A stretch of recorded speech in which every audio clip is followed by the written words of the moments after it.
week 67 of the Geek Week in review, and we've got some tasty news to talk about. Let's do this.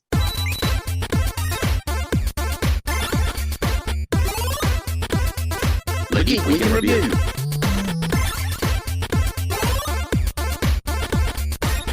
Hello and welcome once again to the Geek Week in review with me, Jacob's Toys, of course, the wonderful one and only SuperSorrell.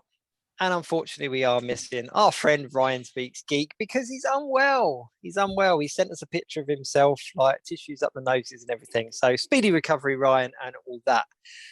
If you are listening on podcast, please continue to download, share, and all those things. And for everyone else, check out the geekweekinreview.co.uk for all the links and socials and give us a follow where you can. Yes, it is a big week this week. So week 67, man, that's some time. That's some time. I've had relationships shorter than this. So but yes, there's lots been going on. So just for the sake of everyone watching, we are going to talk about Andor. Andor obviously premiered on Disney Plus. We're going to talk about that. We're going to talk about She-Hulk, which we saw episode 6, wasn't it? Yeah. And we're of course going to talk about Hasbro because lots has been going on with Hasbro this week.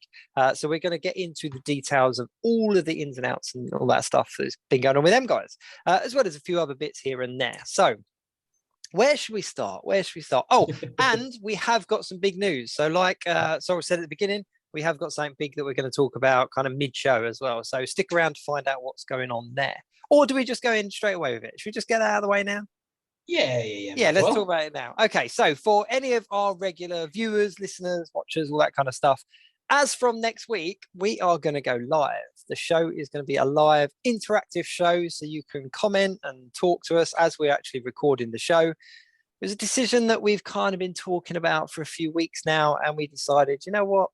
Week 68 is a significant week for absolutely no reason, so let's do it on that one. So we are going to be going live. So the show will be going out on the same channel, so you can, wherever it is that you're watching it or whatnot, you can still tune in. Podcast obviously won't be live; that will go out after the recording. But if you're watching it, whatever platform you're watching it on, you can tune in the normal ways, as well as tuning in on the Geek Week in review.co.uk. We're going to have a live stream there as well. Time that we're going to do it is a Sunday night, so it's going to be going out on a Sunday night at 9:30 UK time, which equates to what time? So that was 4:30 American EST and Eastern time. There you go. So 9:30 Greenwich Mean Time and 4:30 Eastern Standard Time. Standard Time. That's it. I was like, what's the yes? I forgot what yes is for. Eastern Standard Time. So 9:30 or 4:30, depending where you are. So we do hope that going live is going to add a different kind of level to the show. We found that, after the show, we get a handful of comments on the videos, but we get a ton of messages in our individual inboxes about stuff that's going on. So we just thought the best way of doing this is actually just dealing with it all on the show. So there's not going to be any kind of subscription service or anything like that you're going to have to pay for in order to tune in. And if you are watching the show, you can literally just comment as you're watching and we can interact with your comments. And if we're talking about something, then you can jump in and give us your viewpoints there instead of spamming our inboxes after the show. Not that we mind. We do appreciate all of the comments and questions that are thrown our way, but it'll be great to actually interact with people in like face to face. And the other exciting thing that going live brings is that we've got a handful of guests lined up that we can make work now that we're going live. So you'll see a couple of kind of series regulars popping up. You'll see some other guests as well. So it's all very exciting. So make sure that you tune in next week, Sunday, 9:30 our time, 4:30 your time, and catch the show there. So going live. We're just gonna have to remember to, remember our words. We're not going to be able to edit anything out. Just to mention, because we've not mentioned it in a while, but we're still on Spotify, aren't we? We're still put out on Spotify. So I mean, if you're in your car, you want something to listen to, you're a bit bored at work, download us on Spotify and give us a listen over there as well. It's all greatly appreciated. That's it.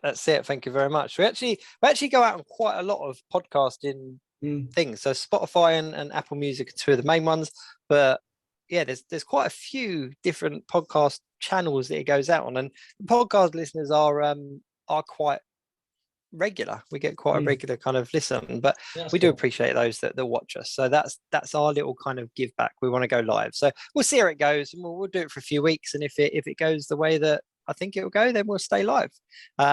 It'll make editing the videos a lot easier anyway, because we won't have to do it. It'll mean things are going up on YouTube at a regular time slot rather than just randomly posted at like 2 o'clock in the morning or whatever. Yeah, YouTube has been playing funny games. So just to address that for anyone, because I have received a handful of messages asking, is the show going up this week? Or, is there a delay? And for some reason, some of the shows have just taken ages to kind of get through YouTube's checks, if you like. So by going live, we're going to eliminate that. And like Sorrell said, we're going to be committed to the same time and day every week. So it'll be exciting. But right, so with that said, let's go Andor first. Okay, yeah. Let's talk Andor. So, because me and you both had a very similar kind of opinion of it. I got abused on TikTok for my view. Yes, I saw that. I did see that. They did not like that, did they? But yeah, we had 3 episodes. So I was really excited the fact that they were putting out 3 episodes that, on average are going to be between 40 minutes and 50 minutes if you take the average of these Disney Plus shows. So I thought, yeah, that's like a good movie. That's like a Rogue One prequel almost. So let's see what this is all about. But I found it tough. To start with, I found it quite tough. I don't know why. I don't know if I was expecting more. But I don't know. I'm hoping that now, because it took a lot to set it up. Obviously, episode 3 was a little bit more pacey. We got a bit more stuff going on. So we had a really good shootout and stuff like that. We had some good, scenes with those. I'm guessing they're meant to be police or security, those guys. Yeah. So yeah, I mean that whole thing was kind of cool. And then I'm hoping this next couple of episodes now we start seeing Cassian getting more involved in the rebel underworld and criminal underworld of sort of Star Wars, if you will. Yeah, but yeah, that 3 episodes were for me it was a tough watch. I'm not gonna lie. But I think you hit the nail on the head there. I think one thing that they, the directors and the writers have been saying on their kind of not their press tour, but their kind of lead up to it is that they don't want to leave anything uncovered, that they want to really get into the details of the story. And I think that's kind of what they did here. Is that's 3 episodes. They released it as 3 episodes because that is the setup. That's you need to know about the characters. You need to kind of know where they are in their kind of journey so that we can get into the real story of Andor. So I think it's one of those that if you get through those first 3, the rest of the series is going to be a lot of fun. I'm hoping. The one thing that I just couldn't get over, and I messaged you guys about it on the group chat. Did you ever watch Jack Whitehall's Bad Education? Yes. So half of the cast of that were in that program. Yeah, there was a security guys. That weird American guy, he was the substitute teacher that everyone wanted to like, Mr. Schwimmer. And then we had the main guy who was like the boss of them. He was the horrible teacher that used to shout at Jack Whitehall. He was like his dance teacher or something. You could have gone pro. It was him. Yes, it was, wasn't it? Yeah, that's so weird. I just couldn't get over that. Once I noticed that, I couldn't get over it. There was a lot of kind of UK actors and stuff that you might not know overseas. They've not done anything kind of outside of the sort of UK television scene, but yeah, it was like a kind of a spot the face, and maybe that jarred it for a little bit for me. I don't know, but I don't know. By the time I got to the end of episode 3, I was kind of excited for the next episode. Yeah, but definitely. Kind of by the end of episode 1, I think if it was only episode 1 out, I think I don't know. I'm tempted to say I probably wouldn't have tuned in next week as like regimented. I might have kind of left it until the weekend or whatever. But I don't see myself logging in. That's the thing with this.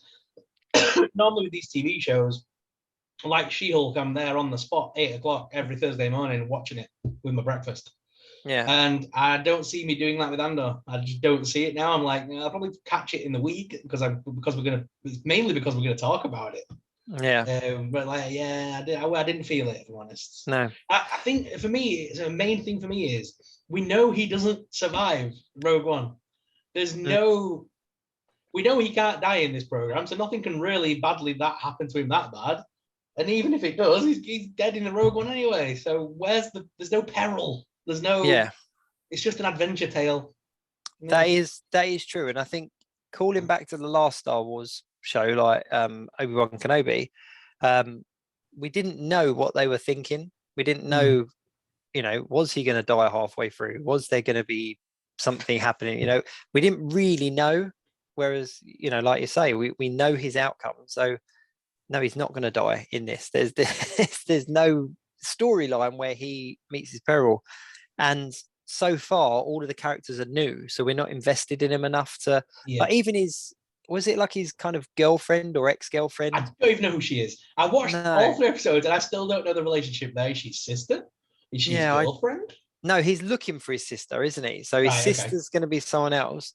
But yeah, I was a bit like her new boyfriend. That's the way I looked at it. I saw it that she was like an old flame, and then she's got this other boyfriend that was obviously friends with him at some point, and he met his end, didn't he? And I was just like, okay, he's out of the way now, so maybe Andor can hook up with her again. I don't know, like, The one scene I did like was where he did his first kill, and he didn't mean it to do it.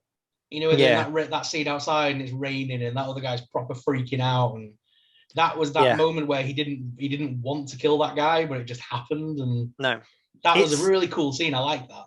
And visually, I think it's beautiful. I think it's 110% Star Wars. Like, there's no denying it. You could tune into any part of those 3 episodes, and you're watching Star Wars. And it's I quite like the big alien guy, like the muscle, that it came alive. I'm liking that element of it. And it's not a bad show. It's not a bad show by any stretch of the imagination. I think it's a good show. I just think it's going to be a slow burn, and I think it's going to be more of a reward for people that enjoy Rogue One or that like that deeper kind of Star Wars universe. Like my kids, for example, won't tune in to watch this. They won't be interested in this whatsoever because it's not that. So I'm interested to see where it goes. So let's see where it goes. She-Hulk, you mentioned. So we had episode 6 of She-Hulk. I'm loving it. I like She-Hulk. I think it's a guilty little pleasure now. And it has a lot of criticism. Like, a lot of people do criticize about it, and that's the incel generation, isn't it? I'm not being funny. That's all the haters. I don't like that kind of stuff. You know what I really like about it, and I don't know if it's the same for you, but for me, it's very comic book. Like it's like watching a comic book, which I can't say the same for other MCU properties. Like, I know that they're comic book characters, but it's a movie about a character that I know from the comic books. Whereas this feels very comic book. Like, it's. I also find her very relatable. So like all the other superheroes, it was a bit like Miss Marvel and a bit like Spider-Man as well. They've got the same sort of feel. All the other superheroes are like Captain America's, your Iron Man's, your billionaires, really pretty boys that all the girls swoon over. Like, then you've got She-Hulk, who, in She-Hulk form, everyone loves her, but as soon as she powers down, everyone's like, no, thanks. I've nothing to do with you. It's kind of relatable. It's kind of like she's just an ordinary person that's got this power now. And I kind of find that very relatable. Is that she's actually really good looking. Like, she's a really attractive girl, but in every conversation, somebody's telling her she's not. Like, and that's what I think is really comical. But I just really like her. I was a bit disappointed that we didn't get the Daredevil payoff yet. We've only got 2 episodes left. I think he's either post-credit scene of the season or he's going to be episode 8 or whatever it is, the final episode. He's going to be a very small portion of it, which I'm surprised because they led with a lot of the marketing with that Daredevil tease before it dropped. But watch it. Just clever marketing, isn't it? Everyone's waiting for everyone's waiting for the drop. So everyone's tuning in each week to make sure it's not that one. Yeah, exactly. And we had Mr. Impossible, didn't we? Oh no, Mr. Immortal. Mr. Immortal. And very different to his comic book counterpart, but I really liked him. I thought he was like, funny. Oh yeah. I was like, what made me laugh is that if you had the ability to just kind of reset your life whenever you didn't like it, the fact that he had remarried so much, and then there was even a guy there as well. It was kind of like, he had so many relationships, and it was just kind of like, that was very relatable as well. So I just thought, you know what, a lot of people would do that. Like, whether they'd say they would or not, that's what a lot of people do. Maybe not kind of like jump out of the car in front of traffic or whatever, but if you had the opportunity to just reset whenever you wanted. So Yeah, he was a good character. I liked him. But there was a lot of little nods, wasn't there? So there was a lot of little nods of what were they called? What was the website called? It's a group in the comic books. Yeah, I can't remember the name of it, but yeah, I know what you mean. I must. This is the worst thing. This is what's going to get me when we go live, because the names are on the tip of my tongue of things.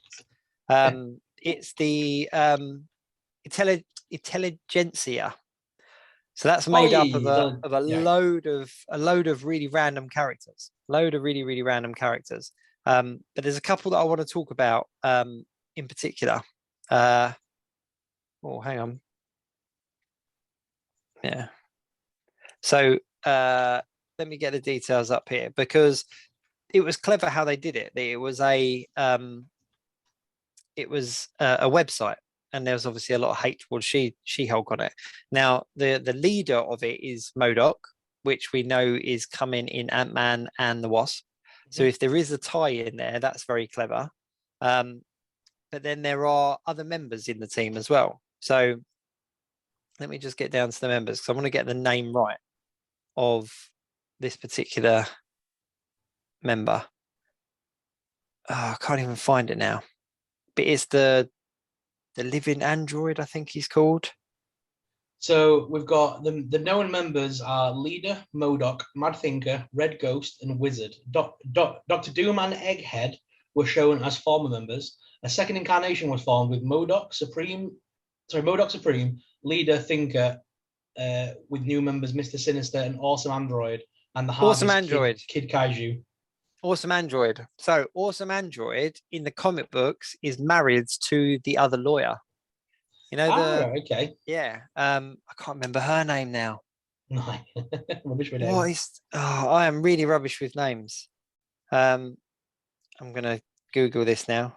So this is where going live will help, because someone will just someone will just comment and pull me out of this. Because Egghead's coming in the Marvel Cinematic Universe, isn't he? Yeah. He's going to be played by Michael Cervez. I can't say that name. Service. Yes, I know who you mean. So yeah, he's going to be the live action version of Egghead, so that makes sense. And obviously there were those leaks, weren't there, about the new Marvel Legends figures from Rectangular. Yeah, Rectangular. And Egghead was one of them.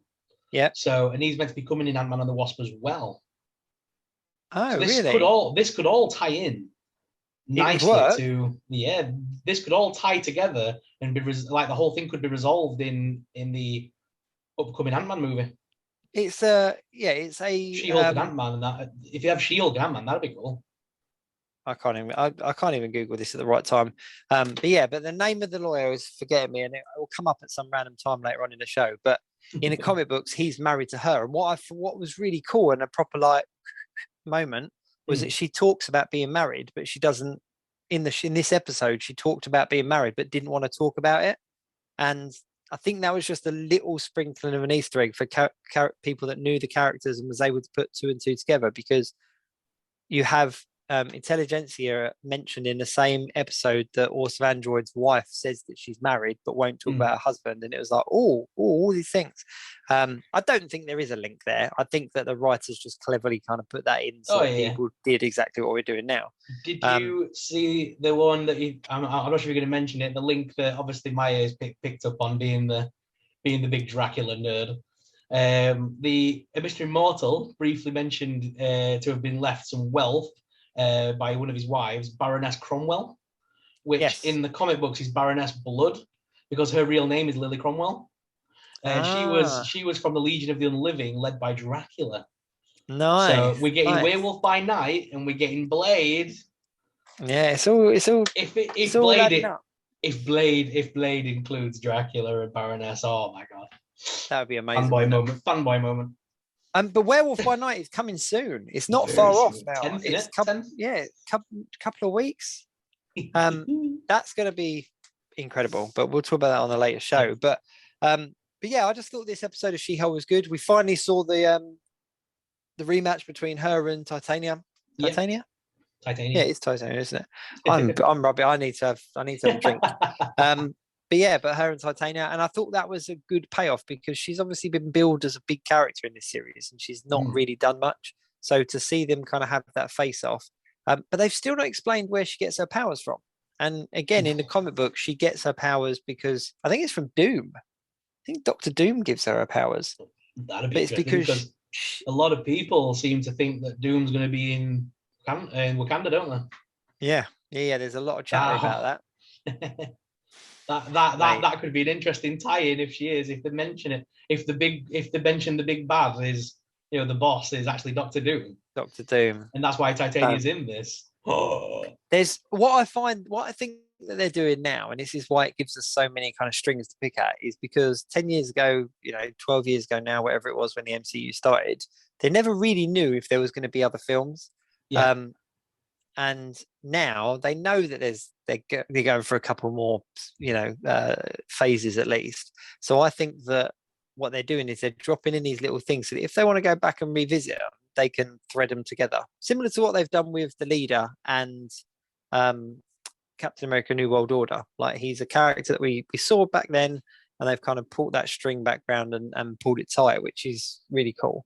And I love that. I love that connected universe element of it. And I know people get sick of it and people do moan about Marvel, but there isn't any other property out there, not even Star Wars really, that has that ability to just universe build, and lots of them try to recreate the MCU, but it does. We're slowly starting to see where it's all headed now, aren't we? Because like we had WandaVision was the first one that tied in with all of Doctor Strange, the Multiverse of Madness, and Spider-Man. Nicely nestled together. She-Hulk, by the sounds of it, is going to definitely nestle in with Quantum, the whole Quantum realm with Ant-Man, Loki. That's that section. Yeah. So, I mean, we are slowly, they're all headed in different directions for different films, which are going to then lead us on to the next step of the MCU. Yeah. It's all heading to Secret Wars now, isn't it? That's the thing. We're all heading to Secret Wars now. So just like we were all heading for Thanos 10 years ago, we're now heading for the Secret Wars, which is insane to say. Never thought we'd see Secret Wars as a film. No. Let alone like a big built up kind of, big run-in. It's insane. And I can't wait to actually see Kang, like really see Kang, because we haven't yet. He Who Remains wasn't Kang. It was just, what's the name? Jonathan Masters, portraying a different version of him. And I think he's going to be insane. I think he's going to be really good. So I'm excited for She-Hulk. I don't really know where it's going. I think that we saw the whole thing with whoever it was that sent the wrecking crew to try to get the blood. There was that kind of tie in there, wasn't there, at the end? They've got a different piece of apparatus to try and get a massive needle.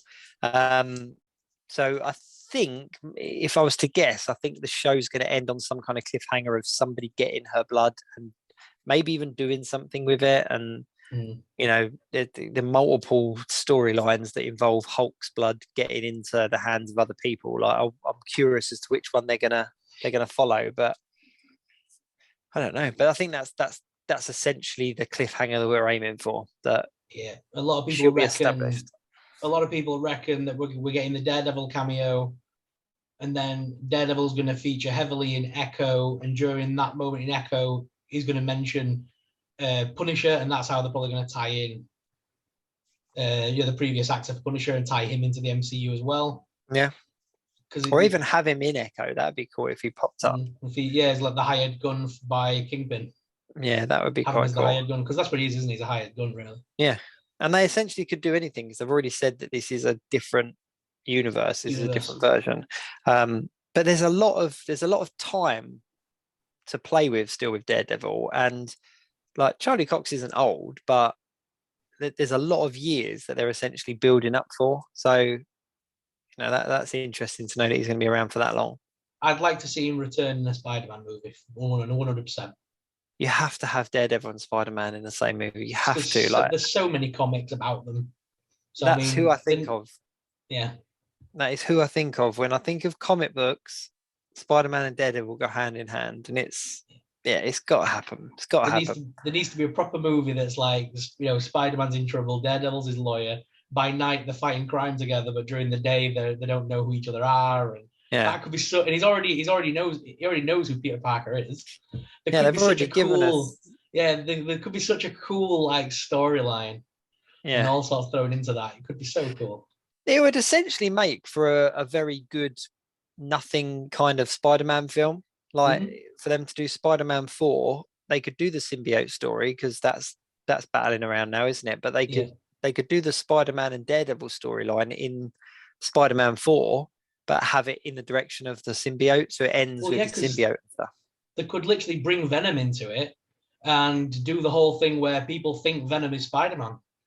And Spider-Man's trying to clear his name, that is not him. Daredevil represents him. There's a whole beginning section of the film just about them two trying to prove Peter Parker's innocence. And then the only way to solve it is by taking down Venom, and they take him down together. Daredevil and Spider-Man versus Venom. I'm just having a look here at the dates. I know it's all a bit all over the place. It's a dream. It's a dream. But yeah. The one thing is that the one thing that does spring to mind, though, because we know we're getting Secret Wars now. And there's obviously that iconic cover, isn't there, of Spider-Man when he got the symbiote suit for Secret Wars, and that was, in the comic books, that was where the black suit, the symbiote suit debuted and all that kind of stuff. So I wonder whether the Spider-Man story, I wonder whether there's a conversation that's been had that's kind of like, between Sony and Marvel, that have kind of been like, you know what, we've kind of come together, you go and do your Spider-Man stuff, but he has to come back around for Secret Wars, and that's where we see the symbiote. That's where we get the black suit, because it would feel a little bit wasted if they gave us the black suit now before Secret Wars. Knowing it's on the cards, they could really give you some comic book payoff by Spider-Man black suit symbiote in Secret Wars. That would be awesome. I'll just literally just come to mind now, and I'm like, man, please tell me that's happening. Please tell me that's the plan, just for that, just to recreate that cover. Everyone fighting in the background and Spider-Man with the symbiote suit. But and then that would give Marvel a payoff for Spider-Man again, but then give Sony another direction to go off with and do Spider-Man on their own. There's so much potential. Cool. Any other TV stuff? Did you watch Game of Thrones? I watched Game of Thrones, and I watched LOTR. I've missed that. No, I've missed the Lord of the Rings. I need to catch up with it, but it's one of those things that where I've been in and out this week. LOTR was a chance. I'm not gonna lie, LOTR was a slow burn until you got to the 3rd episode. Then it starts really getting to a head now. It's starting to really go for it now. Does it good? I think I'm up to episode 3. I just need that's where I'm at. So next one I'm watching is 3. The dwarf, yeah. So I saw that episode with the dwarfs and the hammers and all that kind of stuff. I enjoyed that. What's that? Episode 2 or 3? About 3, I think. He's now my new favorite characters. Yeah, after that point, you need to start. If you catch up now, it's very action packed. A lot going on. So it does get very good. I'm more into that than Game of Thrones right now. I've got to be honest. I'm more into that than Game of Thrones. But saying that, Game of Thrones is coming to a head itself now, isn't it? Have you been watching? Yeah. I'm up to date. So I'm up to episode 5. Yeah. So episode 6 airing tonight, isn't it? Like episode 6 goes on at like 2:00 tonight or something like that. And they're jumping ahead. There's going to be a time jump because there was all that stuff, wasn't there? People were like proper kicking off on the internet that the actresses are being replaced, and it's like, well, they're not really being replaced if the stories jumped ahead. Like that was scripted from the beginning. Yes, no one's been replaced. It's still the same characters, just different actors portraying. Exactly. But yeah, I'm really liking it, and I must admit, I'm really enjoying Matt Smith.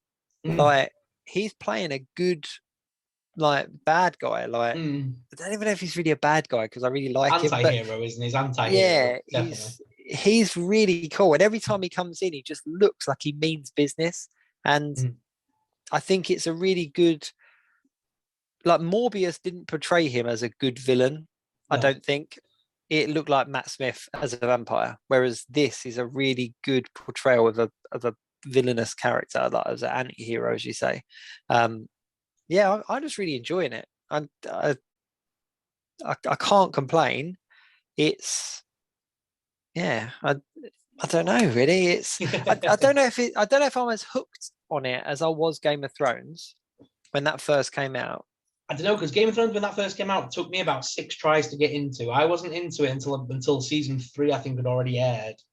And then I went back and watched it. I had the DVDs for the first series, and I just could not get into it for love of money. And it took me to force watch it till about episode 4 or 5 and then I was hooked then. But yeah, it was a long try for me. So I mean, this one's kind of captured me quite early on. Yeah. It's I just think it's very well written. I'm really enjoying all the different angles on the storylines, and I'm looking forward to the next episode each week, which is always a good thing about a TV show, isn't it? But yeah, apart from those two, I don't think there's really much else TV wise going on, is there? No, we've got a lot of stuff coming up though. We've got a lot of things obviously launching over the next couple of weeks for Halloween. We've got the Hallow stream, I think Disney Plus are calling it. Yeah. So we've got plenty of random family and kids stuff popping up. Netflix has got a bunch of new releases over Halloween, all kind of like family friendly stuff, and then a couple that I'm not quite sure if they are family friendly or not. We've got the new Monsters ready to drop. Yes. Rob Zombie. We've still got obviously Wednesday still to come on Netflix very soon. Yeah. There's going to be some great. There's going to be so much content over October to binge watch. I can't wait. Yeah, definitely. And another great thing about doing live shows is that we'll be able to do an official Halloween special. Yeah, we can do a Halloween special of Geek Week in Review. But yeah, there's lots coming out. So let's move on, because there's not been any. Well, there has been toy news. Let's do the toys first. But it's all related to one subject, if we're honest. Yeah, it is a little bit, isn't it? So let's. I was going to say, do we do a start at the beginning of the week? Let's take it back. So lots has happened with Hasbro, and as a disclaimer, I'm not anti Hasbro. Neither of us are. Like, we're not shills, as people like to throw out. But at the same time, I'm not anti Hasbro like some other people are. They're a business at the end of the day. They're a company, and if they do stuff that I don't agree with, then I don't buy it. I'm very much I vote with my wallet, but that doesn't mean I have to hate every single part of the company just because I don't agree with one certain subject. Doesn't mean I have to fall out with all of it. So like you guys know, I'm usually the guy that's like Haslab, and I don't ever touch them with a barge pole. But other people do. That's just everyone's different. Every collector is different. Everyone has their own ways of doing it. Yeah, exactly. Very well put. But yeah, so let's start at the beginning of the week. Let's take it back to the beginning of the week. So what was the big thing happened? So very beginning of the week, we got the news about Hasbro Pulsecon. And there's obviously going to be the kickoff show with Hugh Adams. Hugh Adams is hosting it for the UK. UK guy. Yeah, he's a Transformers guy from what I am aware of. And he's going to be hosting the pre-show for the UK. The UK's got quite a big stage this year. It's all very much recorded from our side, which is quite cool. So Thu's going to be hosting a kickoff show, and then we've got 2 days worth of fun and announcements and all sorts of randomness. Doesn't sound like there's a fan wall this year from what I've heard, because I've not known anyone to have said anything. No. Either are they doing it or they're running really last minute with it. Yeah. But we're coming up to the new week, and it's less than 5 days away. We'd have known. I think the fan wall, and we might eat our hats here if they are doing it, but they just didn't use us. just didn't give us the invite. But I think the fan wall was very reminiscent of 2021. Like, a lot of people were still on Zoom meetings for work. There was still a lot of people isolating and stuff, and I think it reflected the kind of current climate, if you like. Whereas, and the actual Hasbro Pulsecon 21 seemed very isolated, wasn't it? It was like 2 people on a massive stage with no one else around. So I'd like to think that we're going to have much more of a convention type D23 looking thing, where we got people coming out and interacting and stuff, and a fan wall just wouldn't really work with that, would it? No, I wonder if they're going to go back to, what was it? They did that thing before where they had they allowed certain people to speak, didn't there, as well, like Shartimus and things like that had an appearance on one, where it was kind of a fan wall, but somebody got chosen to be like the dedicated person to talk about some subject. Oh yeah, I remember. Yeah. So I wonder whether. Yes, I'm wondering whether the thing with again, I'm just speculating, the thing with Thew and his sort of like kickoff show, I wonder if he's been told to invite certain people by Hasbro, maybe like Shartimus, onto his kickoff show and ask them, what are you looking forward to seeing, like just trying to hype it up. Maybe they're going to use us lot, and like maybe people like us in that kind of a respect this time. Yeah, I'm just looking forward to it, even just as a, that being on the fan wall was great, but there was a a weird kind of obligation to certain things.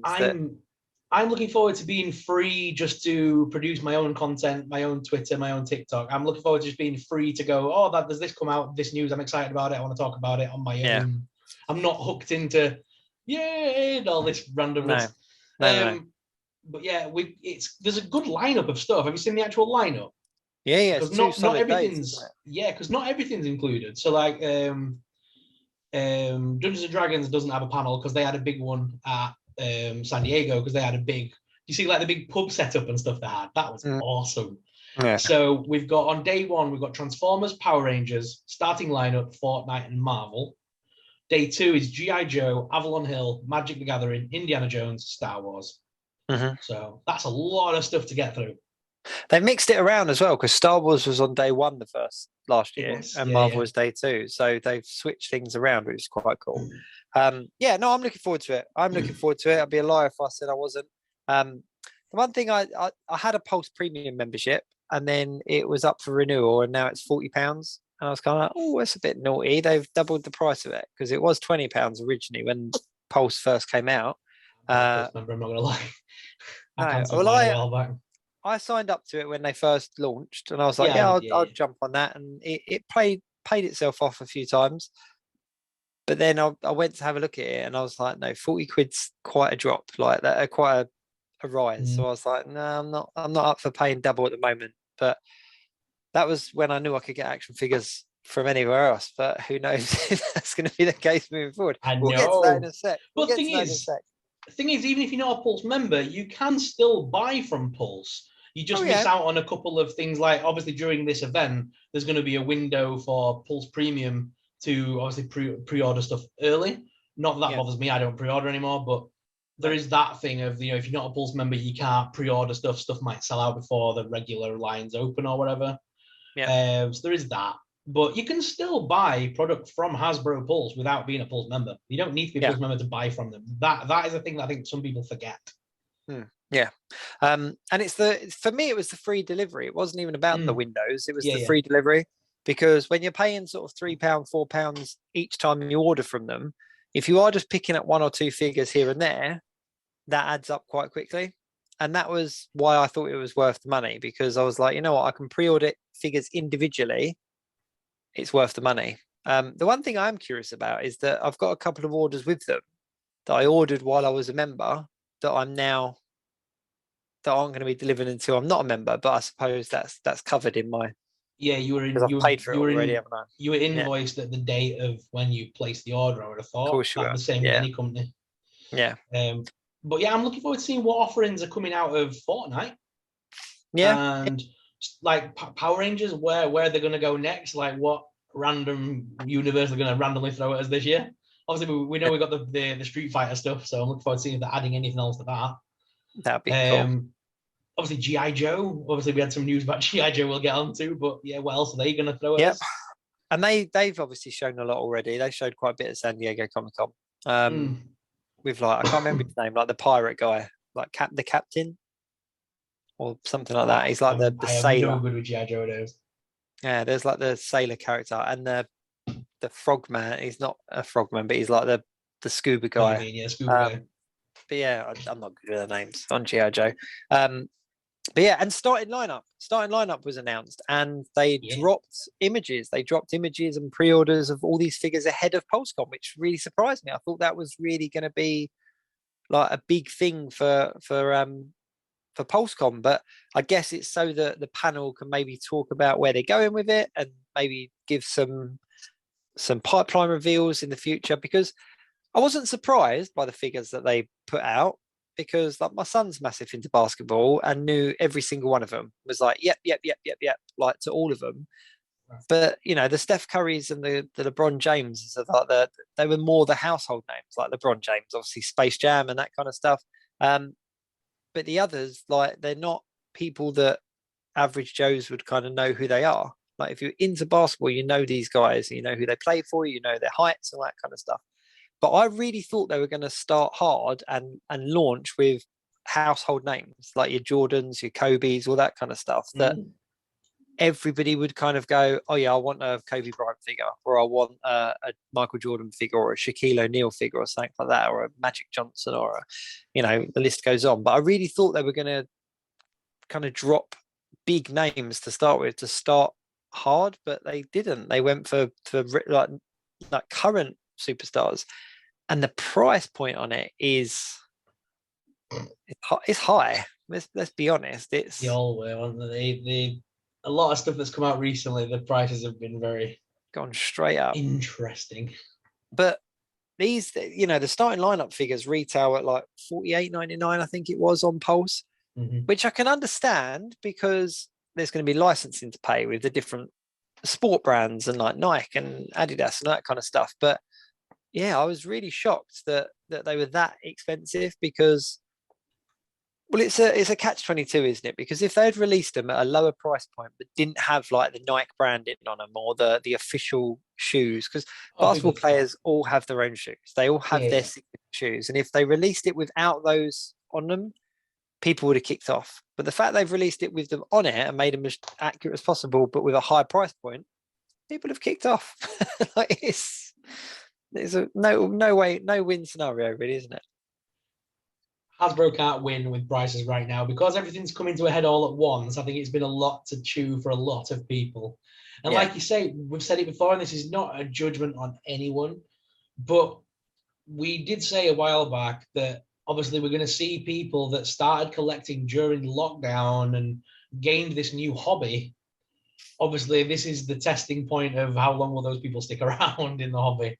You know what I mean? I think there's a lot of us out there that are kind of like, well, this is how it goes. It's a business. They've got, and they're a public company as well, Hasbro. They're a public company, so they answer to a board. They've got to make money year upon year upon year to keep the board happy. It's nothing to do with, like, people keep attacking the guys that we see on on YouTube. Like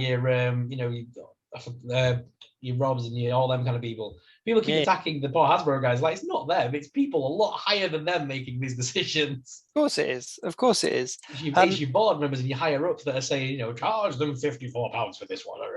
Yeah. And it's, But the thing is, well, like, just talking about, like, if I just talk about Marvel Legends, because that's the line that I've collected for a number of years. And if I went back 10 years to the Marvel Legends I bought 10 years ago, the price was ridiculously cheap. In comparison to today's prices, it was ridiculously cheap. But with that said, if I hold up a Marvel Legends from 10 years ago compared to one that I got this week, there's significant differences. Not in all of them, because some of them are reuses. And I get that as a gripe that people have when they're like, well, why are you reusing this same body mold from 10 years ago, but charging today's prices? I totally get that. But if you look at the MCU figures, for example, even going back 5 years to your Captain Americas that had generic faces and, pegs everywhere. Nothing like did they originally? No, nothing at all. Whereas, I always say about like the Winter Soldier, like Bucky Barnes, like if you look at the most recent one, it's a really good head sculpt of the photoreal technology from the Falcon and Winter Soldier series. If you go back and look at the first one of him, it looks nothing like him, like at all. Like, the costume's pretty accurate, but the head sculpt is nothing like him. And when you've got an unmasked character, it needs to look like him for it to warrant it. So yes, the prices have gone up, but then in some elements, the production has gone up with some figures as well. Not all figures. I'm not going to be held accountable to that because some of them are shocking, but with some of them, they've really improved. But yeah, no, bringing it back to Hasbro Pulsecon, I'm looking forward to it. Can't wait. It's going to be an exciting couple of days. Even if there's nothing that I want to purchase, it's always fun seeing that amount of reveals all at once. That's as an action figure collector, even if you're not going to buy anything, you cannot deny that it's not fun to see the physical manifestation of something. The fact that we've come far enough as a community to warrant 2 days dedicated to action figure reveals by one company. That to me says lots. Could you imagine 10 years ago saying the words, Hasbro's going to have its own convention? Yeah, that's just nuts. No, that's that. Yeah, completely agree. So that was the announcement of Hasbro Pulsecon. What happened next? Starting lineup dropped. What happened? Yes, after starting lineup, then we got the news from Emily Badder, who, or Bader, I'm not sure how you pronounce her surname there. She's one of the design specialists, I believe, for G.I Joe. And she put a little tweet out which states, I just learned that G.I Joe Classified is now Pulse exclusive in the UK and Europe only. Still available to all retailers in the US and other parts of the world. I'll let you know if and when I hear any more about this. Well, the internet blew up a little storm. Well, actually, you just reminded me that the day before that tweet came out, Hasbro announced that they were then available in parts of Europe, didn't they? They did. So they announced that Hasbro Pulse was launching in France, Spain, Germany. Or were they already in Germany? Italy, Italy. But there was 4 new countries that they were launching in. And everyone was like, everyone was kind of like, yay, Hasbro's doing something really cool. This is great, like excellent. And then the next day, this thing came. And yeah, the internet went mad, like really mad. I'm still yet to record my kind of opinions on it. I don't know if I'm going to now, but I did a quick Instagram because when people were like randomly going at Hasbro for, I'm like, hang on a minute, we're going to see what's going to happen first. That's not necessarily a bad thing. Yes, it's a bad thing for our independent retailers, but let's not forget 9 times out of 10, In-Demand Toys, Kapow Toys, Comics Cocktails do still get a lot of their stuff from the American Hasbro, not the UK stock. Yeah. So they're not going to be affected. They can still get them. It's just going to be harder to get them, but they can still get the imports if they want. But the thing is, surely if they're taking all of UK and Europe stock, taking it all in-house, rather than shipping it out to all these online places and distributed to shops, if they're just keeping it all in-house, surely they've got more product to inevitably sell. Like they can control the stock levels. Yep. I think that's a good thing because I always find that G.I. Joe, if you don't pre-order them, you ain't getting them. No. They always seem very few and far between on a lot of the websites. Like you see them go over pre-order and then suddenly they're sold out on Kapow or Star Action or wherever. They're always sold out more or less the same night. So and then you kind of like, I've had to wait for the restock, so I don't pre-order. I've had to wait for the restock, so I've got some of mine pretty late. And I'm looking at my shelf. Like, there's a few on there that are quite late. Like, I've only just got hold of Gung Ho, and he's been out a while. So I see it as a good thing, personally. There's kind of three avenues of this. I think the independent toy retailers in the UK, like, I massively feel for them because it is pulling a rug out from underneath them, especially as there was no real notice. Like, everyone seemed to find out at the same time on the same day, like retailers as well as consumers. And they have provided a market for the UK for Hasbro. They've kind of gone, look, these are the people here. We need this stock. We're going to get it out to them. And for a lot of us, they got those products in our hands. And to lose essentially one revenue stream is massive, especially if that's one of your bigger revenue streams. But I can't imagine that for any of the UK retailers, G.I. Joe was the breadwinning kind of line. Like, it would have been a couple of things. Like, I know with a couple of stores that I shop with, I might throw a G.I. Joe figure in there from time to time with an order, but I would never go on and just order batches of G.I. Joe figures. So I don't think it's going to affect them as bad as some people have kind of made out it will. But at the same token, I can understand the uneasy feeling that this is their livelihood. And if a company's doing it with one line, then what's stopping them doing it with other lines in the future? So here's my 2 cents on that, because a lot of people have been asking me on DM and stuff what I think, and it's like, well, technically, Hasbro can, I don't think anyway, I'm not an expert, but I don't think they can do this with Legends. I don't think they could do this with Black Series, Starting Lineup, Fortnite, basically anything that is a license, which they do not own. So they only own a few things technically. The IPs that Hasbro own 100% are Dungeons and Dragons, Nerf, G.I. Joe, and like they're like the gaming stuff. I think that's it. Yeah. So like it's like Hasbro Gaming Night, your Avalon Hill, your Heroes Quest, and D&D. They own that kind of stuff. And I've got a feeling, by the sounds of it, they might take anything they own in-house to Hasbro Pulse, because that's like Disney having Disney Plus and still having Netflix shows. You see what I mean? It doesn't make sense. Surely if they've got their own service to buy and sell their own toys, why would they not make those exclusive to themselves to make them revenue come to them that way? Yeah. And that's a very rather good than taking it's a business thing. But that's, I know it's not necessarily a good thing, but it's a business thing, and I can see them doing that because it makes business sense. But that's a good analogy as well, because when Disney Plus launched, everyone kicked off and was like, well, hang on, I watch Disney on Netflix. What? So I can't watch Disney unless I pay for your service. 2 years down the line, 3 years down the line, or whatever it is that Disney Plus has been out, everyone loves it. It was like, Disney Plus, the best thing ever. But at the time, people were kicking off because they were like, well, I like watching my, whatever film it was at the time on Netflix. I pay for Netflix. Why can't I have it? So it does make sense. I do understand that. And we don't know, like the other two avenues that I mentioned is that it could either mean that the prices are going to go up because they're essentially creating their own price point for it, their own recommended retail price, etc., etc. But I think they're smarter than that. I don't think they would take it all in-house and throw the price really high. But it also could mean that they would drop the prices, that the prices would become more affordable. So where the prices are kind of going up on the other lines, well, this is one we've got in-house. We can afford to produce them at a little bit lower cost to make more G.I Joe collectors out there. So that's very much a possibility. Highly unlikely they're going to drop prices, but it's still a possibility. If they're holding all the eggs, then they can decide what to do with them. So yeah, I don't know.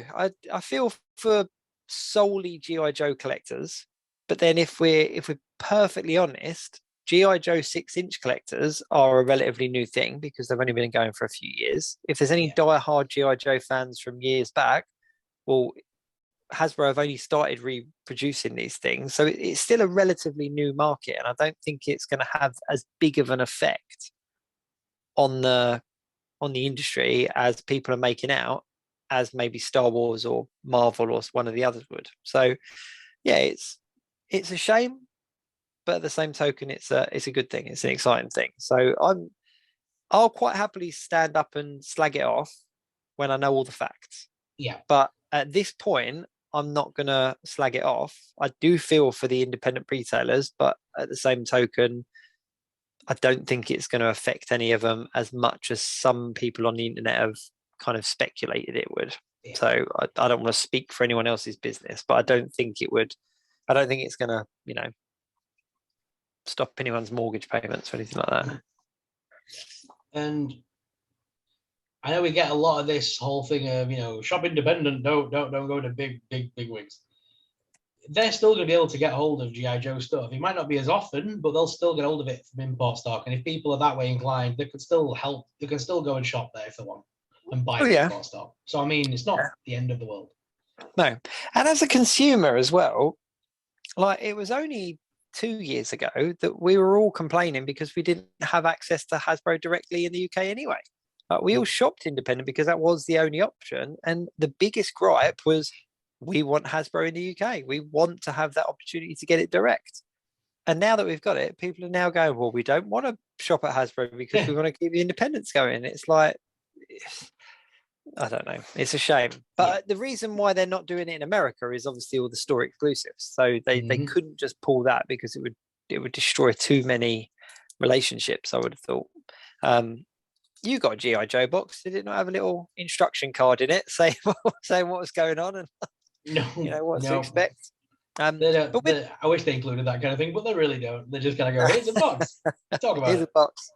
But with that said, some of the reveals at San Diego Comic-Con were really cool. Like there was some really cool reveals, and I've only just recently started getting the G.I. Joe figures, like I said, here and there. And they are awesome figures. They are really awesome figures. See, this is where people fall out with me. I like G.I. Joe, but not as G.I. Joe. What I like them for is it's just a generic look, to me anyway. It's just a generic looking military man. And they all look like they've just stepped out of an 80s action flick.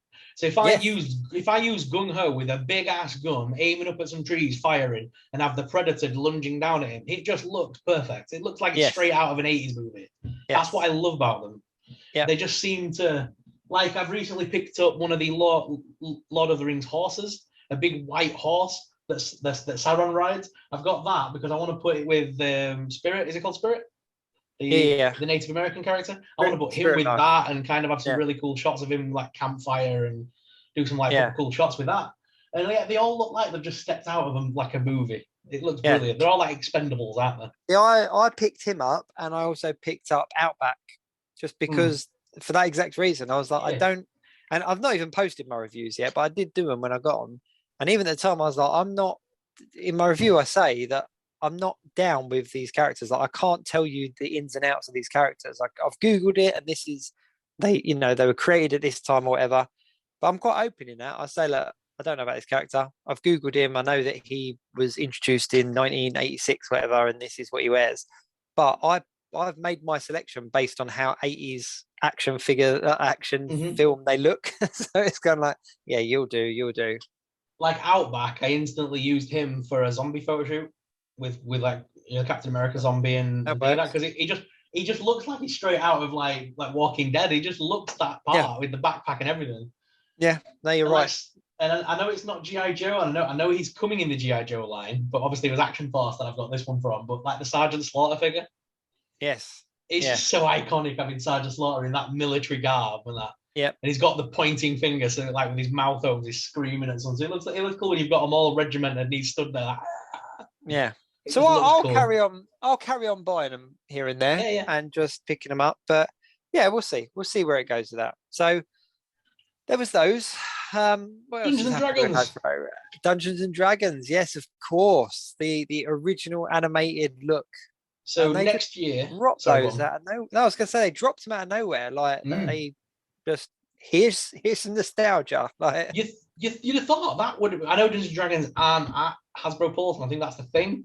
They're not actually at Hasbro Pulse, but that would have been something to talk about at Hasbro Pulse Day, surely, because that's one hell of a drop.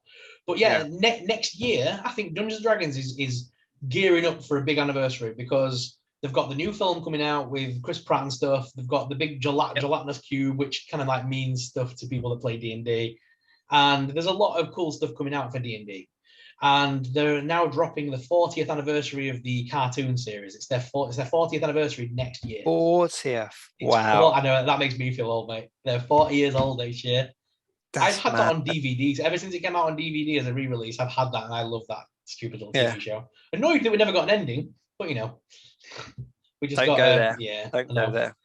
But the figures look awesome. They do look like they've just stepped out of the cartoon. They look brilliant. Yeah. And that was the biggest gripe that people had, is that they were like, they complained about how they looked because they didn't look expensive, but the price tag was relatively high. But it's the kind of thing that if they had tried to make them look any different, people would have complained that they didn't look like the characters. And they didn't give them the respect they needed and all that kind of stuff. Yeah. But they genuinely look like they're out of the TV show, like as much as they could. Like, and I was the same. I absolutely loved that show. I had no idea what Dungeons and Dragons was.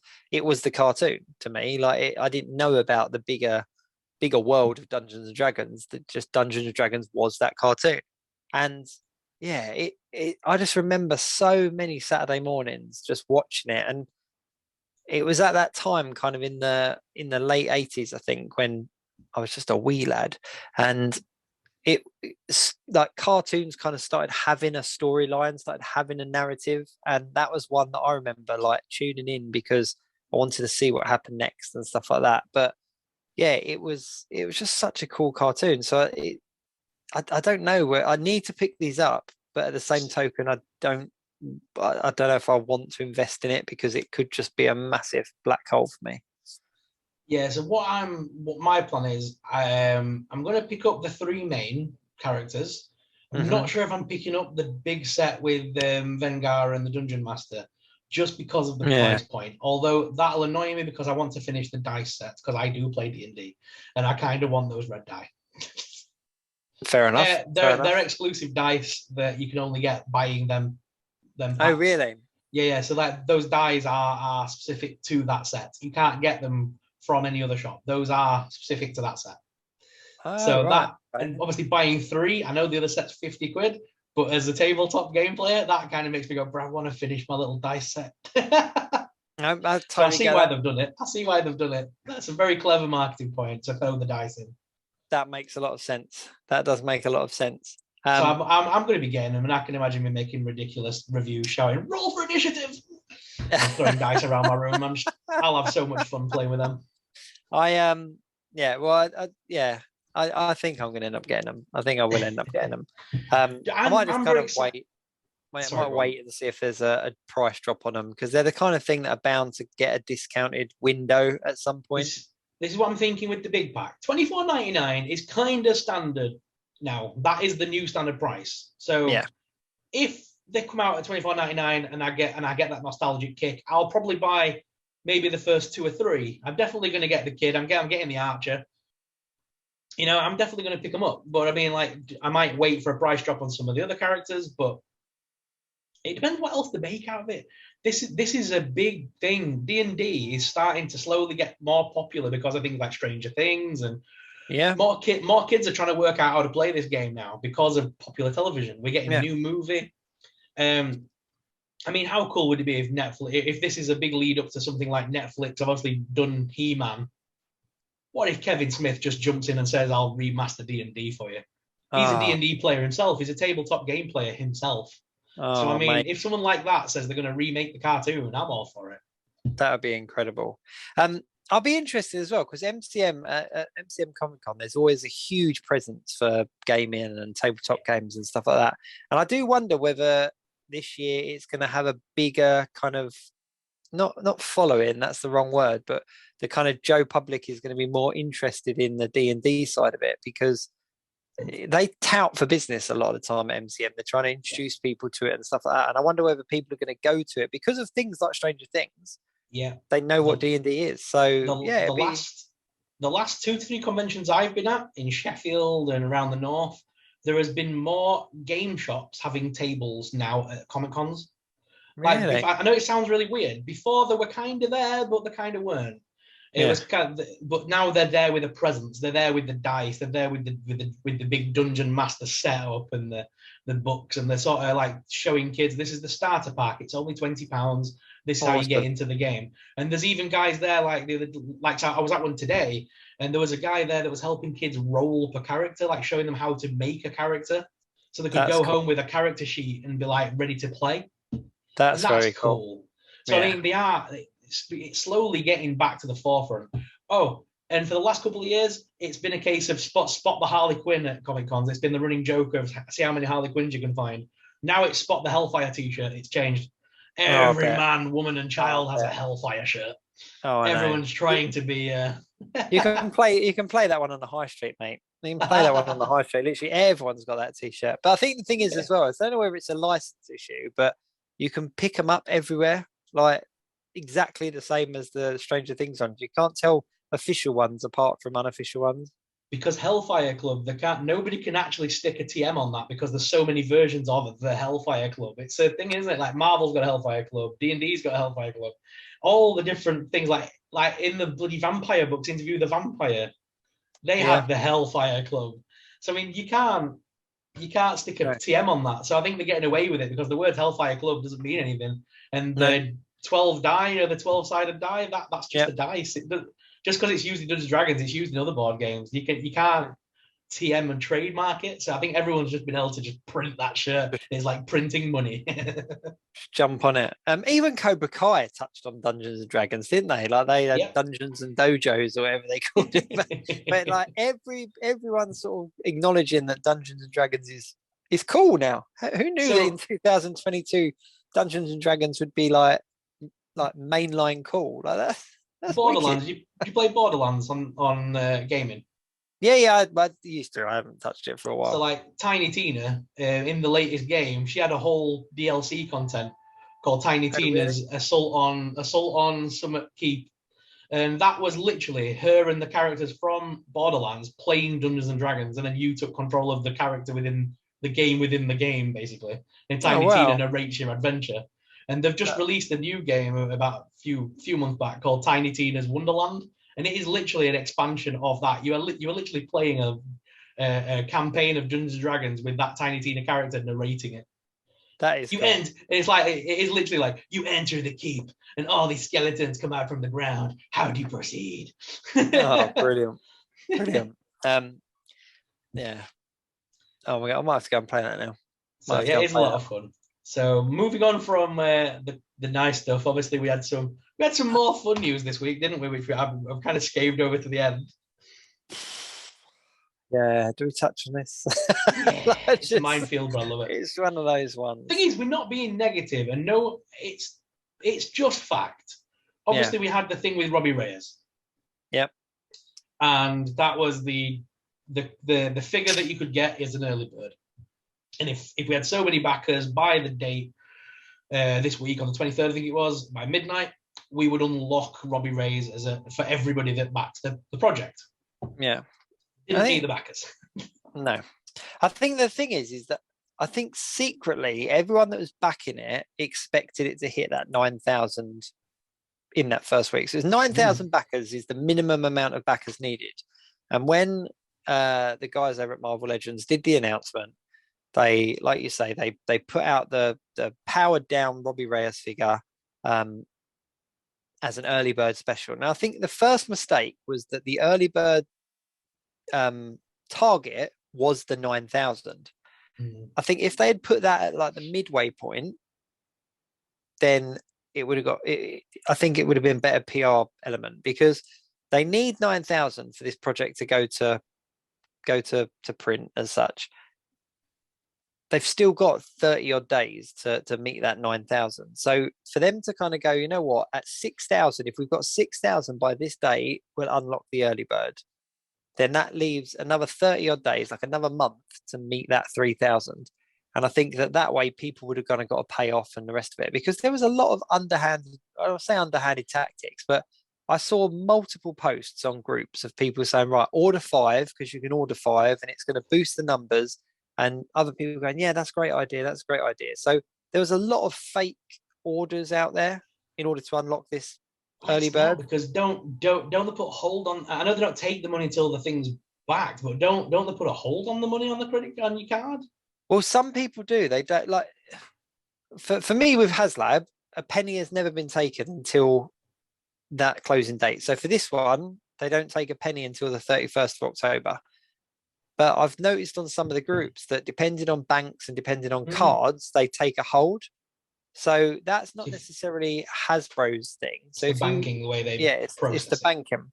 I think that the most annoying thing that that a lot of people have complained about is that he's an Hispanic character, and this is I can't remember the exact terminology, but it's Hispanic Heritage Month, I believe, something along the terminology of that.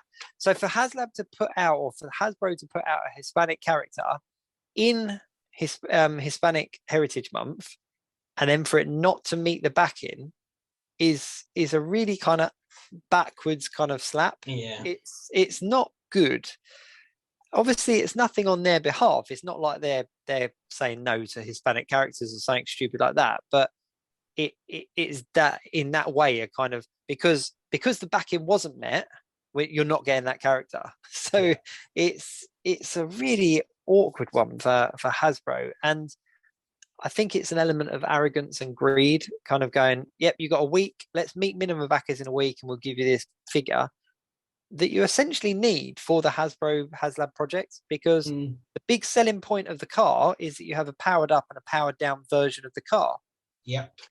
Now we've got a powered up Ghost Rider, but no powered down Robbie Reyes. So that powered down version of the car essentially, useless, to quote other people, is pointless. It's useless. It's what is the point? Why would you have a powered down powered down Ghost Rider car if you haven't got somebody to drive it? Robbie Reyes should have been included in the base offerings, and then the first tier should have been Mephisto. Yeah. If they'd have just put Robbie Reyes in the base offering, and then said, if we meet the backers in a week, make it 10,000 or whatever, and then Mephisto, you're gonna get Mephisto unlocked. That would have potentially spurred people on. Yeah. I've seen some really good, because the big argument as well is about tiers. So some people will argue that a Haslab project, if you take into account all the tiers and you take into account all the offering, when you break it down as individual prices, it works out around about even. And that's the way I've always looked at it, as in, if we get all of that, because my first experience with Hasbro Haslab was the Sentinel, and you got a lot of stuff for the price that you paid because everything was unlocked. And I've seen a really cool diagram, and I can't remember who did it. It was on one of the Facebook groups, and they've kind of put a price tag to everything on there. So, you know, Mephisto at $39.99, Ghost Rider at $29.99, the car at this much, and it breaks it all down, and it puts the car at about $150, and then the accessories at about $20. But that includes Robbie Reyes. So you take out a $25 figure, a £25 figure, that money then goes into the rest of it. So like we were talking in the week, they've essentially taken value out of the product without changing the price. And that's not Big cool. Slap. That is not cool. And I think the scary thing is that it's very reminiscent of the Rancor, because I literally just checked just now, and the backers have dropped significantly since that. Well, I know they dropped from like 6 to 5, didn't they? I think you said. Yeah. Does it drop below 5 now? No, not below 5. The current backers at this very moment in time is 5,690. So just shy of 5,700. And at the time of backing the early bird special, it was just shy of 6,200. It was 6,100 and something. So that's the best part of 500 people that have pulled out in a couple of days. Now, you could argue that this is people that are ordering multiple and all that kind of stuff, but 500 is a lot to lose. Like that's quite a significant number to lose in a short amount of time. And no Hasbro Haslab project should be losing backers. It's, you know, if you had somebody on social media, if you had a social media account that had 1,000 followers and you lost 500 in a couple of days, that's something wrong. You know. So yeah, I wonder what is actually going on. I wonder whether they have a plan B, or they have something up their sleeves that they're thinking of, you know, throwing in, or are they going to stick to their guns and kind of go, no, this is the product, this is what it's worth. If you don't back it, you don't get it. It's a difficult one. It is a difficult one. Do they show? It's weird because as a company, it's like, did they show remorse and say, right, yeah, we were sorry. We then relaunch it at Hasbro Pulsecon saying, right, we've readjusted the price, we've readjusted everything, and here's the new price for the thing. And maybe charge 275 or something, knock off a bit. Yeah. But a lot of people are saying like the price markup at the moment it is too high for what it is without anything else being unlocked. If it's just what you've got there and they've just taken Robbie Reyes out, it's not worth it. See, I think I don't like the concept of tiers. I think I've said this before on the Haslab thing issues. I like the idea that they should have come out and said, look, it's $350, but we're going to give you Robbie Reyes, the Ghost Rider, the car, Mephisto, and whoever else is planned, right? Yeah. And whoever they've planned for that $350, and then go, right, this is what you're getting. You've got until the 30th to do it. If then obviously they set some ridiculous goal. If at that point it breaks it, then they can start, for me, doing other things and saying, oh, we're gonna, if we get 200,000 followers, we'll back this thing, we'll do this thing. Yeah. But at the moment, the 350 should include a lot of what's probably in them tiers already. Yeah. For the price, especially when you work it out, and that we're saying 150 for the car, 170 with the accessories. That's still a big price chunk sat there just in figures. Yeah. But the thing hit me today because I've argued, I wouldn't say I was for or against this particular Haslab project. Like in any of the videos that I've put out, I feel that I've kind of looked at both sides of it quite a bit. But ultimately, at bottom line, I am a big Ghost Rider fan, and I'm really excited about the concept of having an official, or I was going to say official Hell Charger, but it's not even an official Hell Charger, is it? The engine event. There's no licensing. That's a whole nother thing. But I was excited about having a Robbie Reyes and the car and these particular unlocks and stuff. But then I was thinking about it today, and I was like, you know what, £350, you could essentially buy, like, you could buy 3 bikes for that. Like if you've got kids, you could buy them all a new bike and still have change. Like, or the little cars. If you want to keep it in the concept of cars, you know, little cozy coupe cars that you get from little types. They're about 50 quid. Like, you could essentially buy like what, 7 of those cars. Like you could have a cozy coupe like forecourt for that price. So it is a lot of money. It is a ridiculous amount of money. I think that, again, my personal blinker with it, I suppose, was that Sentinel came out at 350, 300. Yeah. Galactus came out at 400. It was going to be around the 3-something mark. So when they announced the price, I wasn't shocked. And I was just like, oh, okay, this is the new Haslab. Of course, it's the same kind of price. What are you going to include? And I think the bad thing is that they do mark these things up as a total package.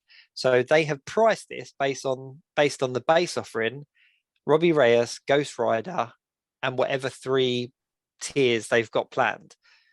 The problem people have is that they say about the tiers should be bonuses. They're a reward for people that have backed them, but they're not. They're something that encourages more people to buy it. Otherwise, they wouldn't have a mark. They wouldn't have a goal. Mephisto wouldn't be set at 12,000 backers if they weren't aiming for 12,000 backers. It would just be a case of, we've met it, we're going to reward you all. Here's 3 new figures. And I think people get confused because, let's go back to the Sentinel. So the first Marvel Legends Haslab that got backed in 24 hours. 24 hours, everyone had backed it. And it was going into production. They were then able to release the tiers per backing, which made it look like they were going, oh, actually, we've hit this so quickly. If we get this many, we'll do this as well. And the engine, the marketing strategy worked because every time they got more people, they were like, this is madness. We're only 500 people away from 11,000. If we hit 11,000, we're going to give you this as well. And it worked because people were buying into it. And they were going, come on, let's get more. Let everyone rally up. Let's buy more than one. Excellent stuff. And it even got to the extent, same with Galactus, that at the end, they ran out of tiers, but people were still backing it. So they had to throw in renders. And they were like, you know what, as a bonus, we're going to give you another tentacle, Galactus. As a bonus, we're going to give you the Doom head. And it's only at that stage, it's a bonus. But even then, it's still got a goalpost. It's still got a mark that they have to reach. And I find it really difficult to digest when people are out there talking about how the tiers are bonuses. They're rewards. And it's like, no, they're not. They're planning. Mephisto, for example, is a completely new mold. New mold. When they do a wave that includes a new mold, you have 2 or 3 re-releases in there or repaints in there because those repaints pay for the mold. They pay for the production costs of the mold. With the Haslab, you haven't got that. So how can they create a new mold for the Haslab, new mold for the figures included, new molds for all of the tiers, and give you bonuses? It's business-wise, it doesn't work. But I think they've messed up this time. I think that I don't know. For me, they've missed the trick anyway. Sorry. They've missed the trick anyway for me. Go on, Em. Should never have been Robbie Reyes. I know that they kind of did it. It tied in Hispanic month. Nothing against anyone. Just my 2 cents. Should have been Daniel Ketch. Daniel Ketch's origins. He gained his Ghost Rider powers on Halloween night. We are closing this Haslab project on Halloween night. Surely that should have been the marketing thing. Will Danny Ketch get to be the Ghost Rider in Marvel Legends?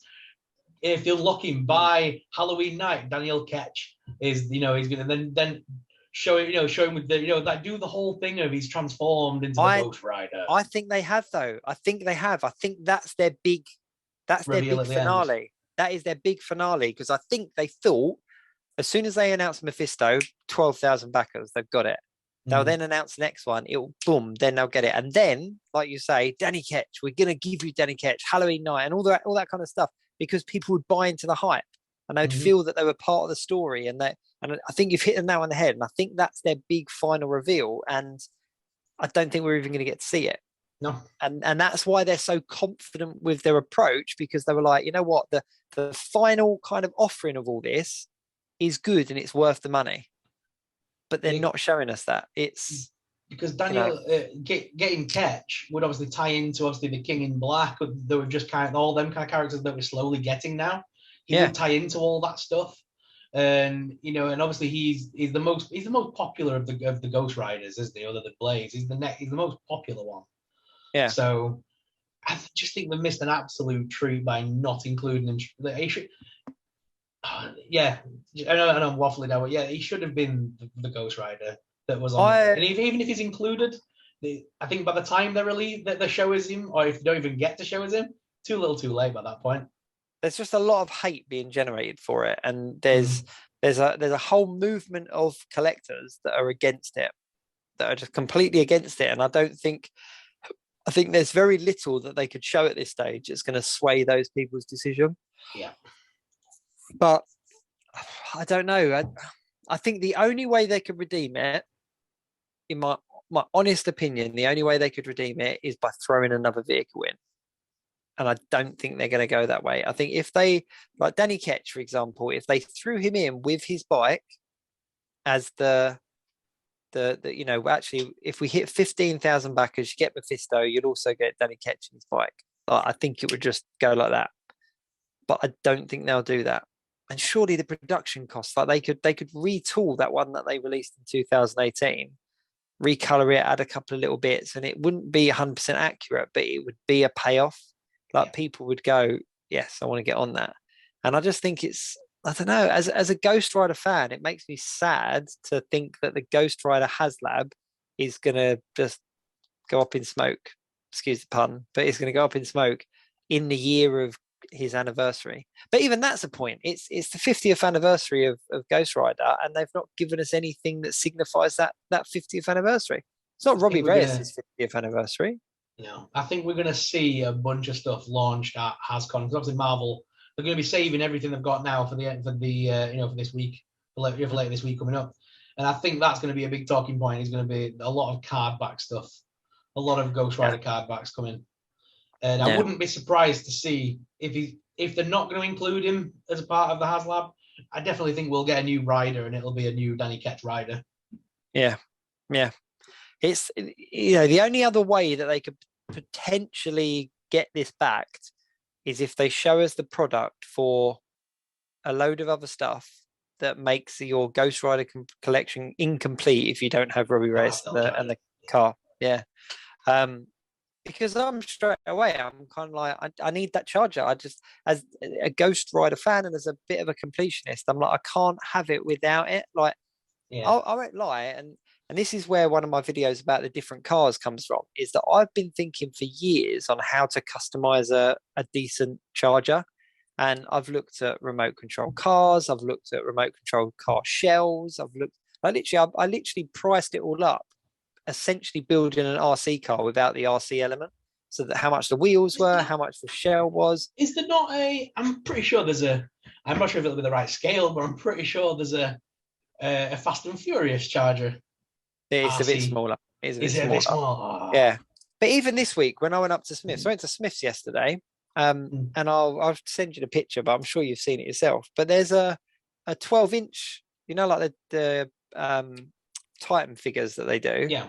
There's like the Batman, there's a car and that 12-inch figure for like 40 quid. And the car is like a sizable size, but it would work. Like you could customize it enough for the shelf that you could put it on your shelf or put it in your collection and it would work. And I'm just thinking, do I get that? Like, do I go for that now, or do I pull out the Haslab? I'm really not sure. Like, I'm backed at the moment. I'm one of those 5,600 that are kind of hanging on. But most people have just most people have just gone for the Bratz Cadillac off eBay, spray painted it black. Yeah, that's it. But yeah, I don't know. It should never have been 350. And if they were putting it out at 350, like we've said a couple of times now, they should have just gone, this is the offering. This is everything that's going to be included, but we need this many backers. But let's be honest, if that final tier is in the 20s or something like that, say, for example, it's 22,000 backers. If they came out and said, right, it's 350 quid, you're going to get all of this, but we need 20,000 of you to back it, everyone would kick off and go 20,000. That's millions, yeah, millions you're making. They can never do right. No. They can never do right. There's always going to be someone that's going to pick something. That's the thing.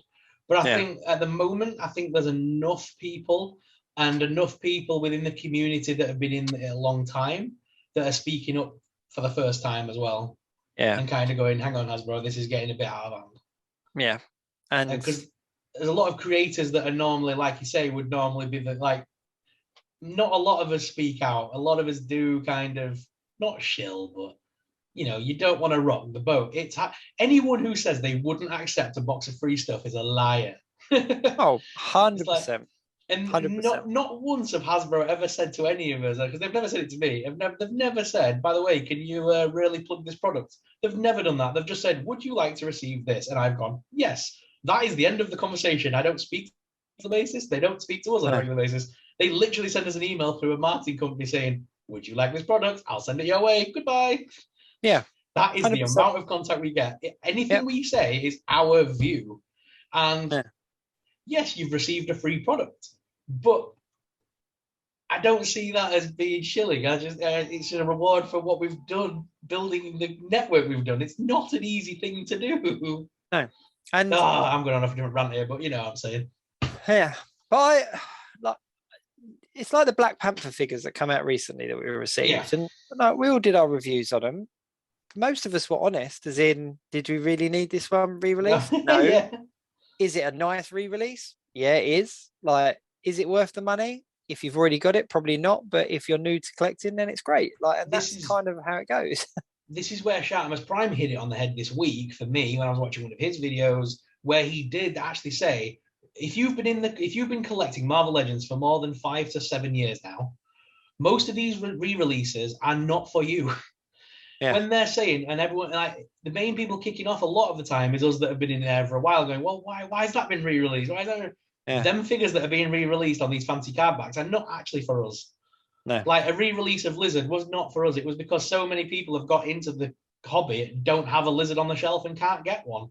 So Hasbro, as a company that wants to make money, Hasbro have gone, we'll re-release that bad boy. Yeah. Yeah. So, I mean, I get it. Yeah. No, completely. Same with the Black Panther stuff. Again, you kind of go, we didn't need it. We didn't. But there's a lot of collectors that joined that didn't get them and now want a Black Panther figure before he skyrockets. Yeah. And I think the difficulty is that, there was a lot of leaks that came out this week from Rectangular, and I'm not going to lie, I'm guilty of sharing them. I did a couple of videos sharing what they're all about because, and that in itself shows that, it's not, I don't feel like I'm doing an injustice. This information is out there and I'm just talking about it. But there's a lot of figures in those leaks from the MCU films where there's like re-released figures or revisited figures, shall we say. Now, we know that these new ones are going to be more superior than the ones we picked up 4 or 5 years ago. Yeah. But as a collector, I'm still in a position where, do I have X figure on my shelf? Yes, I do. Is there a new shinier version out there? Yes, there is. Do I want to replace it? Well, that's up to me. So it's like when new phones come out, Do you have an iPhone? Yes, you have an iPhone, but do you want the new version? Yes, you do. So you replace the old one with the new one. And that's kind of how the world works. But for some reason, the action figure collective of community members and that seem to really dislike a lot what's going on. And I think on closing in regards to Haslab, the one thing that's really got my back up about it all is the personal attacks to certain people that work at Marvel, Marvel Legends. And I don't think it's fair going at those guys. I don't, are they the marketing guys? Yes. Are they the product development guys? Yes. Is it their job to market these products to us? Yes, they are. But is it their fault that it's priced at the price point it's at? No, of course it's not. They're not sat in on board meetings going, this is how much we need to make this year and this is therefore we need to do this product at this price. It's their job to basically market those things to us. So of course they're going to be passionate about it. Of course they're going to be enthusiastic about it. And anyone that comes at them personally as if they've done them an injustice is just not worth being in the community, in my opinion. And I don't care how people want to take that.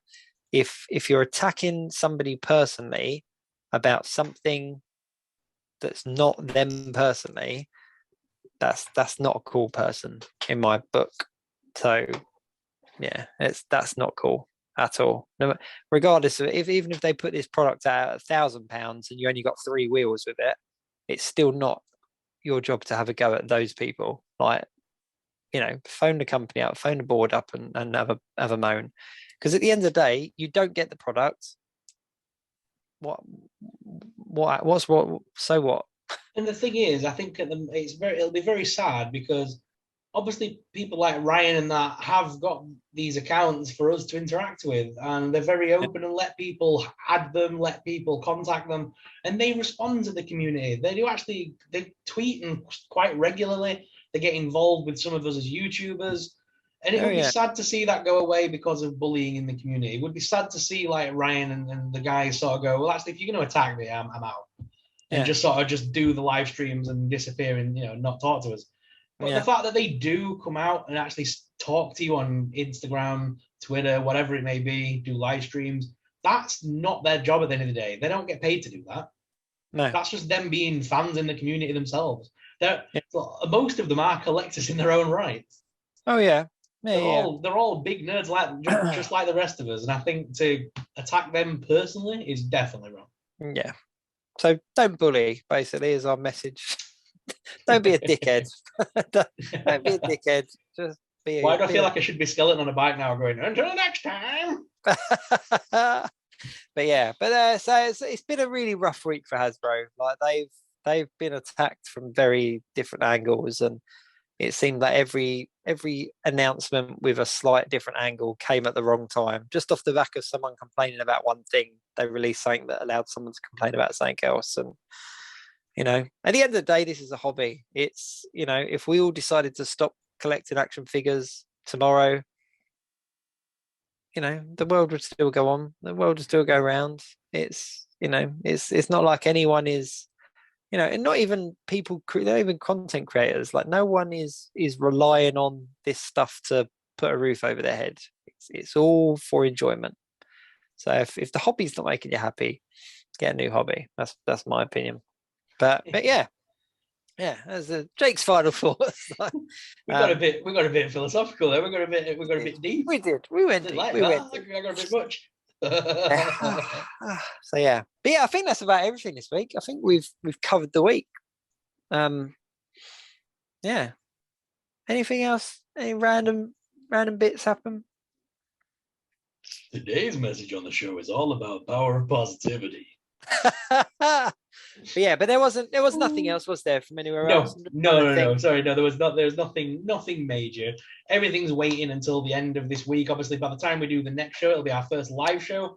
And our first live show is going to be covering Hasbro Pulsecon, which is going to be a job in itself, getting used to a new setup and trying to get pictures up on the screen. And that's going to be a fun day. Yeah. I think in a weird way, though, it makes our first live show easier because we've got stuff to talk about. Like we have definitely got stuff to talk about, and that is why we're doing our first live show that week, because it coincides with Hasbro Pulsecon. It was all planned. No, it wasn't at all. That was just a really bad timing. But no, I'm excited to see what next weekend brings, and from Pulsecon. And hopefully Ryan will be. No, Ryan won't be with us. He won't be with us. For anyone that is still watching at this point, we're not going to have Ryan for the next few weeks because he's here, there, and everywhere. He's got various different bits. So today was an unexpected absence, but next couple of weeks he is away for weddings and whatnot. Makes him sound like some kind of A-list celebrity. He's always got something. He's far too busy for us. Yeah, but we have got a couple of other guests lined up, so we're hoping that maybe over the next couple of weeks we'll get one of them on board. We'll see if we could get them on board.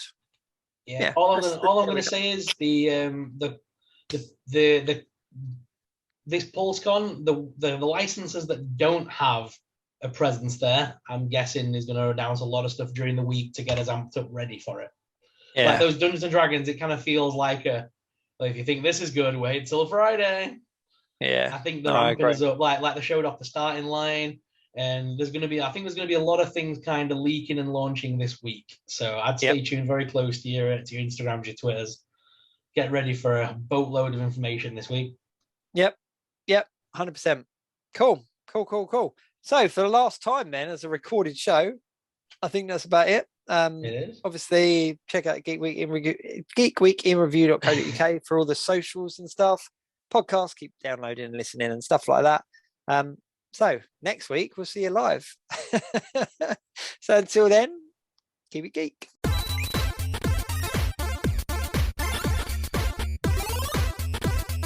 The Geek Week in Review.